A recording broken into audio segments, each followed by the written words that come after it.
राहुल गांधी को डिफेंड करने के चक्कर में देश की आधी जनता पागल बना दी।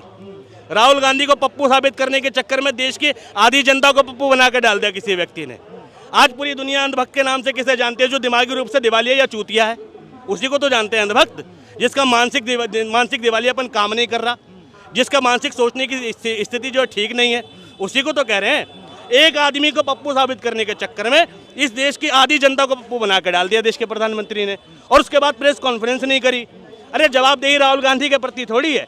जैसे प्रधानमंत्री इस देश के 140 करोड़ लोगों का रिप्रेजेंटेटिव है, ऐसी राहुल गांधी भी इस देश के विपक्ष का रिप्रेजेंटेटिव है। 140 करोड़ का नहीं सही 70 करोड़ का तो रिप्रेजेंटेटिव होगा। 70 करोड़ लोगों के सवाल का जवाब नहीं देगा इस देश का प्रधानमंत्री। 70 करोड़ लोगों की बेबसी का जवाब नहीं देगा इस देश का प्रधानमंत्री। 70 करोड़ लोगों की बेरोजगारी का जवाब नहीं देगा इस देश का प्रधानमंत्री। 70 करोड़ लोगों पे महंगाई की मार पड़ रही है, उसका जवाब नहीं देगा इस देश का प्रधानमंत्री। 70 करोड़ लोगों को जीएसटी में लूट लिया गया, उसका जवाब नहीं देगा इस देश का प्रधानमंत्री। इस देश में टैक्स की मार पड़ी, इस देश में भुखमरी पड़ी, इस देश में रोजगार नहीं है, इस देश में कोरोना में लोग हजारों किलोमीटर पैदल चल के चले गए, उस देश को उसका जवाब नहीं देगा इस देश का प्रधानमंत्री। पीएम केयर फंड में पैसा उगाया गया, लाखों करोड़ रुपए आया, आज तक वो पैसा कहां लगाया पता नहीं है। इस देश के प्रधानमंत्री की जवाबदेही तय नहीं होनी चाहिए। जवाबदेही तो तय करना छोड़ो, डिफेंड करने आ रहे हैं लोग। किस बिहाफ पर डिफेंड कर रहे हो तुम? किस बिहाफ पर डिफेंड कर रहे हो? इस देश के सच्चे नागरिक होगे तो सरकारों से सवाल पूछोगे। चाटुकारिता भड़वागिरी सिखाती है भाई, देशभक्ति सवाल पूछना सिखाती है। जिस दौरान राहुल गांधी की ये प्रेस कॉन्फ्रेंस वायरल हो रही थी, सैम पित्रोदा का जो है बयान वायरल होता है कि पाकिस्तान घर जैसा लगता है, तो वो मीडिया में छा जाता है, उसे कैसे देखते हैं आप?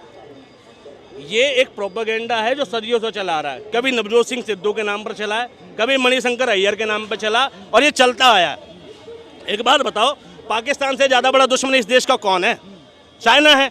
चाइना के खिलाफ क्यों नहीं बोला जाता? पाकिस्तान के खिलाफ बोलना है बोलो। जो तुम ये बताओ, पाकिस्तान पे प्रतिबंध क्या लगाए हैं भारत ने? आज क्या प्रतिबंध है पाकिस्तान से? यहाँ मैच तक तो खिलवा लिया तुमने, पानी रोक दिया था ना, पानी रोक दिया था, और उसके बाद देश को ही पानी में डुबो दिया। पंजाब में पानी आया ना, वो रुका हुआ पानी आया था क्या पाकिस्तान का, जब पंजाब डूब गया? इस देश का प्रधानमंत्री अपने राज्यों को बाढ़ से बचा नहीं पाता, बाढ़ में डूबने के बाद उनके लिए राहत पैकेज घोषित नहीं कर पाता, वो पाकिस्तान की बात कर रहा, पानी रोक दिया। पाकिस्तान ने दुनिया भर की मीम बना दी भारत की इस स्थिति पर, तुम बात कर रहे हो पाकिस्तान का। भैया बिगाड़ क्या रहे हो तुम? मनमोहन की सरकार में तो रोज मुठभेड़ होती थी, रोज पाकिस्तान पर गोलीबारी होती थी। तुम हमले लगा लो, पाकिस्तान की सेना के कितने जवान शहीद हुए 2004 से 14 तक, और 14 से 25 तक, आंकड़े साफ हो जाएंगे। 2004 से 14 तक कितने घुसपैठिए ढूंढे मनमोहन सरकार ने, और 2014 से 25 तक कितने ढूंढे मोदी सरकार ने? कितने बांग्लादेशियों को निकाला मनमोहन सरकार ने, कितने बांग्लादेशियों को निकाला मोदी सरकार ने? आंकड़े निकालो सरकारी, दूध का दूध पानी का पानी हो जाएगा। आपने कहा कि घोषणा नहीं की पंजाब के लिए, 1600 करोड़ रुपए की तो है घोषणा। हाँ, 2 लाख करोड़ की घोषणा करी थी जब पीएम केयर फंड ले लिया था। उसके बाद जब कोविड आया था, तो कोविड में जब देश की जनता मारी मारी फिर रही थी, किसी को वैक्सीन नहीं मिल रही थी, किसी को मास्क नहीं मिल रहा था, किसी को ऑक्सीजन नहीं मिल रही थी, लोग मर रहे थे। 2 लाख करोड़ का पैकेज घोषित किया मोदी जी ने टेलीविजन पे आके, कहा कि इस महामारी के लिए 2 लाख करोड़ का पैकेज घोषित करता हूँ। एक रूबिका लियाकत है, मर्द सी शकल की औरत है, वो कहती है वाह मोदी जी वाह, मास्टर स्ट्रोक। ठीक, तमाम मीडिया वालों ने तारीफ करी। और उस 2 लाख करोड़ के पैकेज घोषित होने के बाद इस देश की जनता को 2 रुपए का मास्क फ्री नहीं मिला। 2 रुपए का मास्क अगर किसी को फ्री मिला हो कोविड में तो बता दो। 2 रुपए के मास्क के चक्कर में मोदी जी ने हजार रुपए के चालान कटवाए लोगों के, बता दो मुझे, नहीं कटे हो तो। 2 रुपए के मास्क के चक्कर में मेट्रो के अंदर 500 रुपए के चालान कटवाए मोदी जी ने। यानी घोषणा 2 लाख करोड़ की करी थी, देने के लिए नहीं, जनता से लेने के लिए। जब कोरोना में कहा था ना 2 लाख करोड़ का पैकेज घोषित करूंगा, तो उसका मतलब ये नहीं था कि तुम्हें दूंगा, तुमसे वसूलूंगा।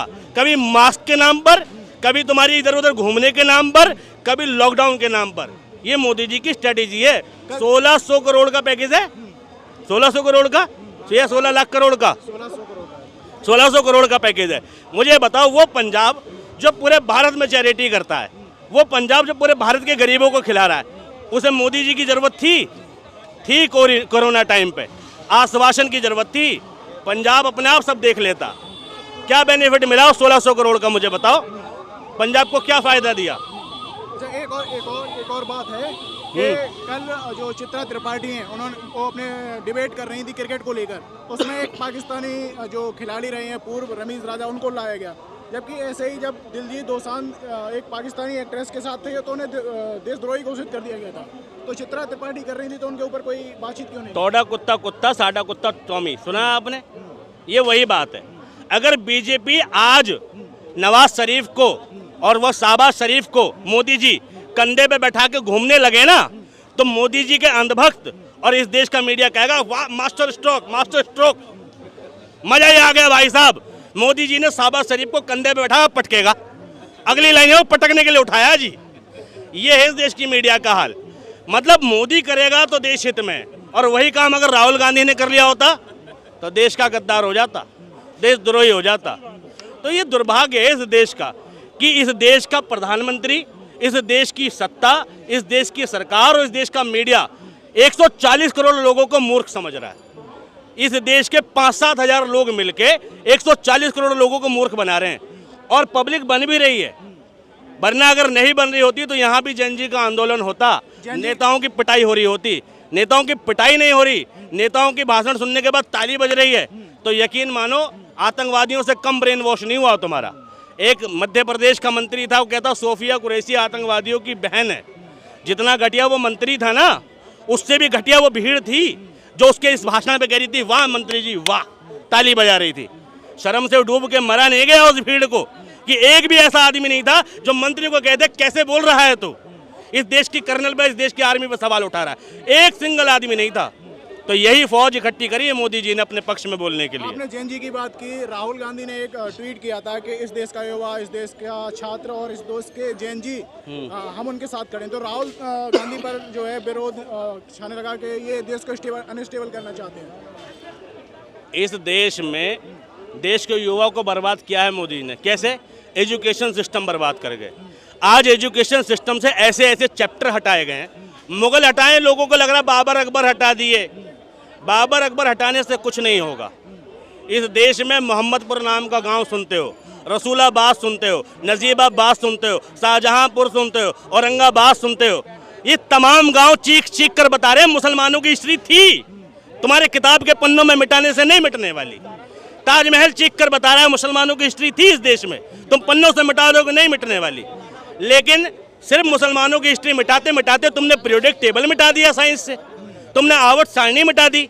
बच्चे को मेडलिफ की आवर्त सारणी का नहीं पता चलने वाला अगले बार में, ठीक है। बच्चे को भैया भोसले का नाम नहीं पता चलने वाला, ठीक है, भोसले को, ठीक है। और इसके बाद बच्चे को डाबर नायर का नहीं पता चलने वाला, ठीक है। न्यूलैंडस का नियम नहीं पता चलने वाला, डाबर राइनर का नियम नहीं पता चलने वाला। तुम बात कर रहे हो कि मोदी जी ने विकास कर दिया।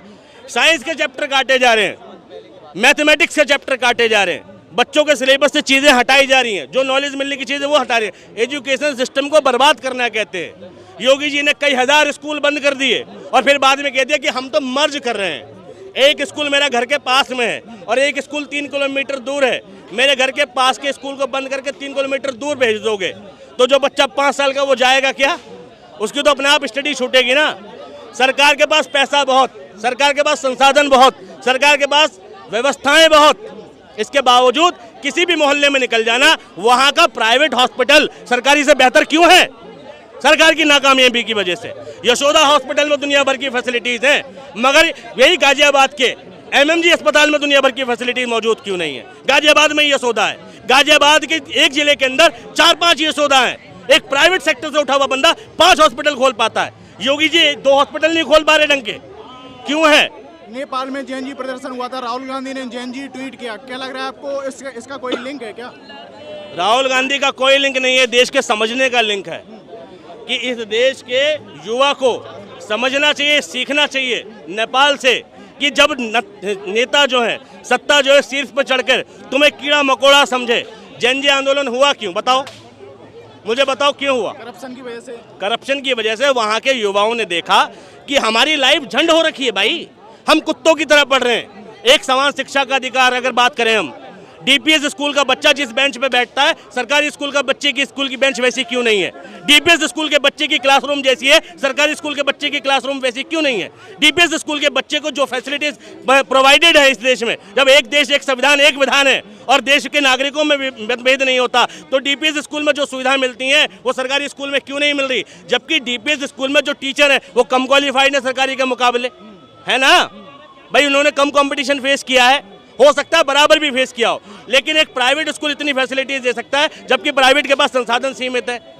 तो वहाँ के युवाओं ने ये देखा कि हमारी जो लाइफ है बिल्कुल झंड हो रखी है, नेताओं के बच्चे एकदम लग्जरी लाइफ जी रहे हैं, तो वहाँ के युवाओं को बुरा लगा। यहाँ का युवा तो ग्लोरीफाई करता है कि हम ईमानदार हैं, भाई हम गरीब हैं तो ईमानदार हैं।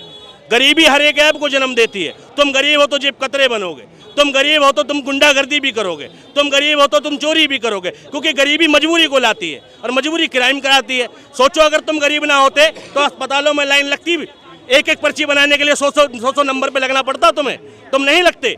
इस देश में तुम्हें गरीब रखने की साजिश की गई है और इस देश का प्रधानमंत्री आया इस मुद्दे पे था कि बहुत हुई महंगाई की मार, अब की बार मोदी सरकार आया था ना इस देश का प्रधानमंत्री, तो क्यों नहीं खत्म हुई महंगाई? उनने महंगाई कम करने की जगह बढ़ा दी जीएसटी थोप के।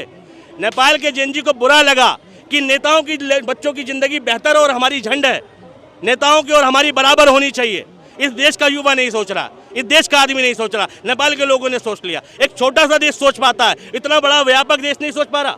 32,87,263 वर्ग किलोमीटर में फैला ये देश, 140 करोड़ लोगों की संख्या वाला ये देश, ये नहीं सोच पा रहा कि नेताओं की जिंदगी क्या और तुम्हारी जिंदगी क्या। तुम अपने इलाके के छोटे से छोटे विधायक की जिंदगी देखो और अपनी जिंदगी देखो, क्यों है उस विधायक की जिंदगी जबकि वो विधायक तुमने बनाया? उस विधायक की जिंदगी बेहतर क्यों है वो विधायक तुमने चुना है? तो उस निगम पार्षद की जिंदगी तुमसे बेहतर क्यों तुमने चुना है? तो उसकी तो तुम्हारी जैसी होनी चाहिए थी ना। तुम में से एक था, तुम्हारा विधायक तुम में से एक, तुम्हारा निगम पार्षद तुम में से एक, तुम्हारा सांसद तुम में से एक, लेकिन तुम्हारा सांसद इतनी लग्जरी लाइफ जी रहा है किसकी वजह से? इस वजह से नहीं कि उसको सरकारी सुविधा मिल रही है, इस वजह से कि यहाँ की जनता मूर्ख है, सवाल पूछना नहीं जानती।